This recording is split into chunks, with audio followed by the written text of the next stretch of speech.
हाँ जी, बिस्मिल्लाहिर्रहमानिर्रहीम। Interplanar spacing between two planes in a crystal. हमने अभी तक क्रिस्टल्स को स्टडी किया, क्रिस्टल्स के प्लेन्स देखे, उसमें डायरेक्शंस देखी। अब ये है कि जो प्लेन्स हैं, अगर टू कंसेक्टिव प्लेन हैं तो उनके दरमियान डिस्टेंस को फाइंड करना है, तो उसके लिए हमें क्या करना पड़ेगा, यानी वो हम कैसे मालूम करेंगे। ये आप देख सकते हैं, फ्रंट पे आपको पिक्चर नजर आ रही होगी। प्लेन्स हैं एक्सिस में, ये 3 डायमेंशनल प्लेन्स हैं और ये उनकी असेंबली है।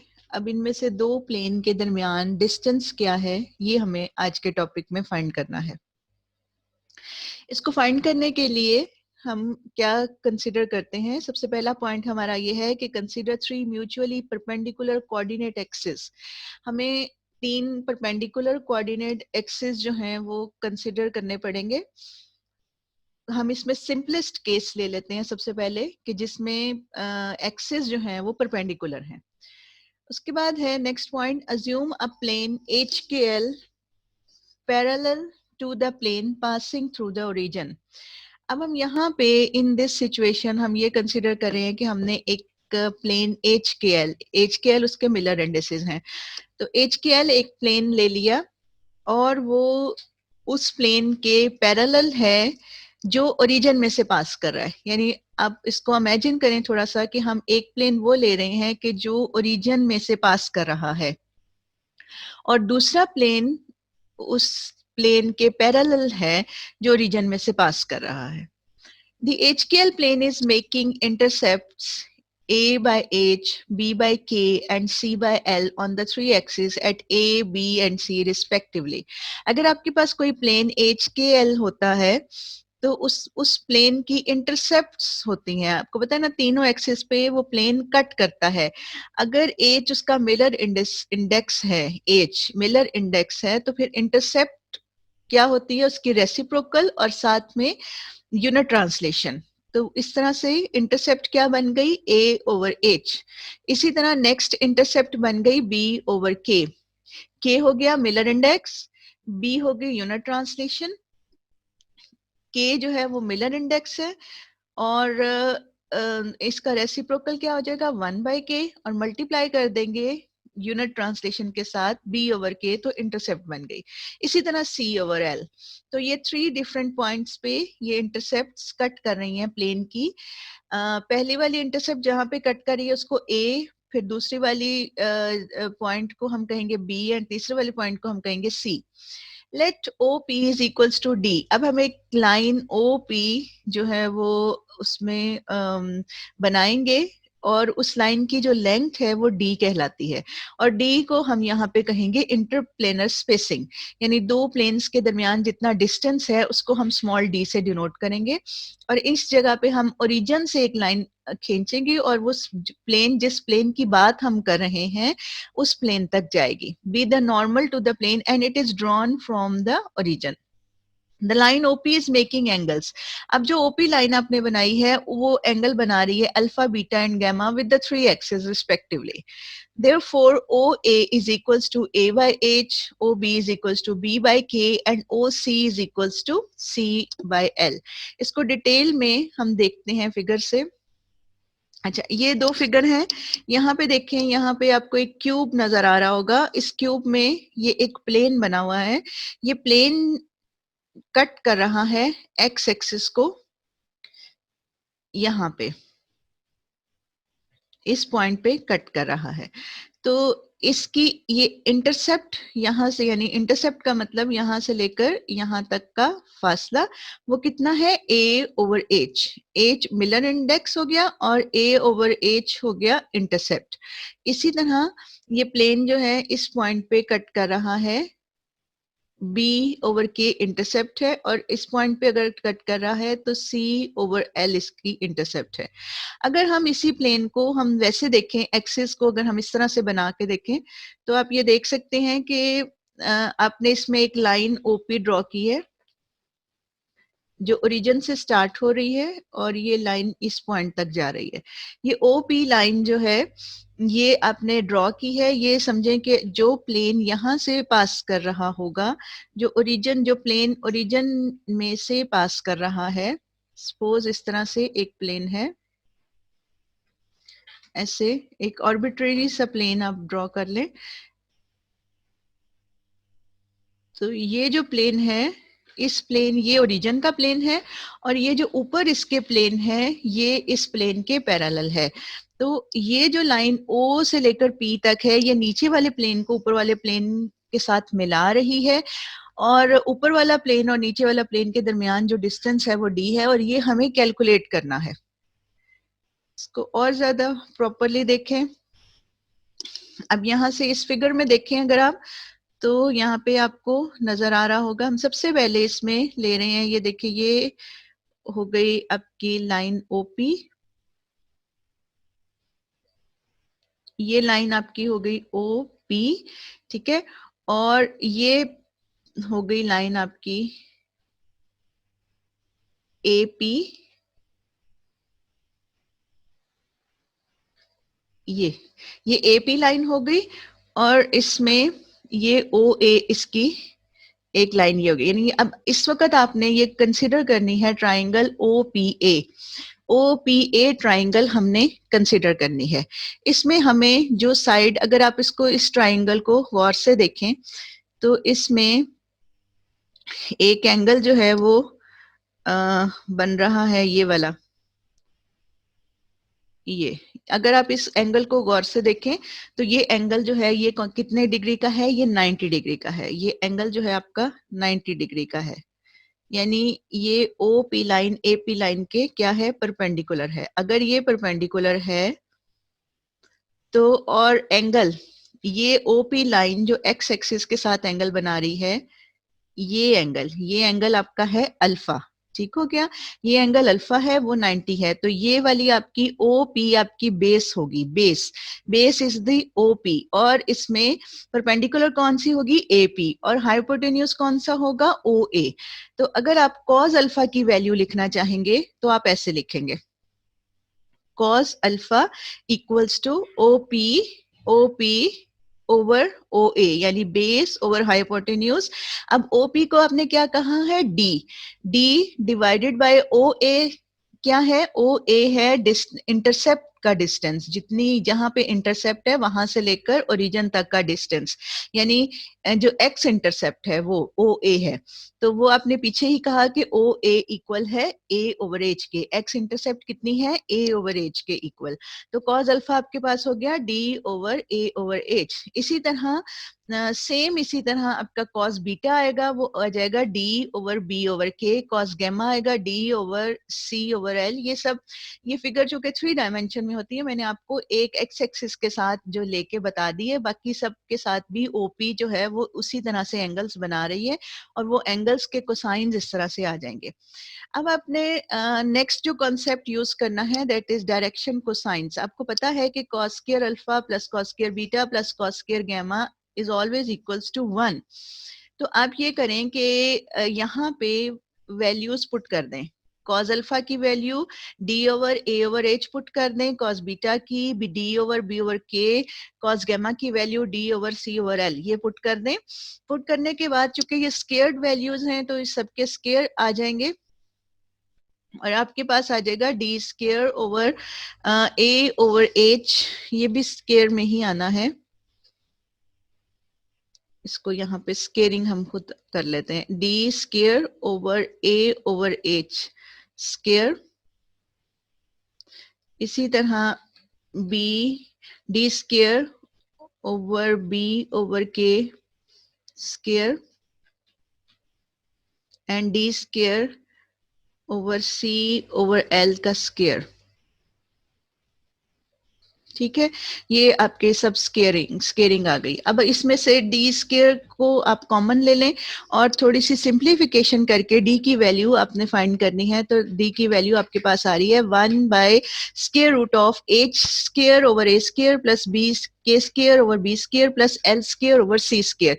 ये आपके पास इंटरप्लेनर स्पेसिंग आगे between any two planes drawn in a crystal, जिसमें आपके ए बी और सी एक्सिस जो हैं वो क्या होंगे, ऑर्थोगोनल होंगे या परपेंडिकुलर होंगे। तो ऐसी जगह पे जब आप लेंगे इंटरप्लेनर स्पेसिंग तो कोई से दो कंसेक्टिव प्लेन्स के दरमियान ये इंटरप्लेनर स्पेसिंग आएगी।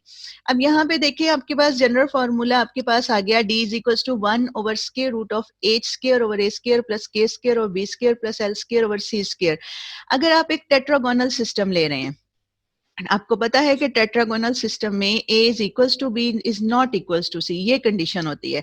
a और b दोनों इक्वल हैं, b को भी a कर दें, इस ऊपर वाले फॉर्मूले में b को भी a कर दें, और आपके पास c जो है वो इनके इक्वल नहीं है इसलिए c अलग से ही रहेगा। तो आपके पास इंटरस्पेसिंग फॉर्मूला आ गया 1 over square root of h square plus k square. अब चूंकि जो नीचे a स्क्वायर था और उसका b स्क्वायर था ये कंबाइन हो गया, तो ये बन गया h square plus k square over a square plus l square over c square. अच्छा, अब क्यूबिक सिस्टम में क्या होता है कि a is equals to b equals to c होता है। तो यहाँ पे आपके पास आ जाएगा a over square root of, अगर आप ये इसी ऊपर वाले फॉर्मूले में a स्क्वायर b स्क्वायर को भी a स्क्वायर रख दें, c स्क्वायर को भी a स्क्वायर रख दें, तो ये बन जाएगा h square plus k square plus l square divided by a square.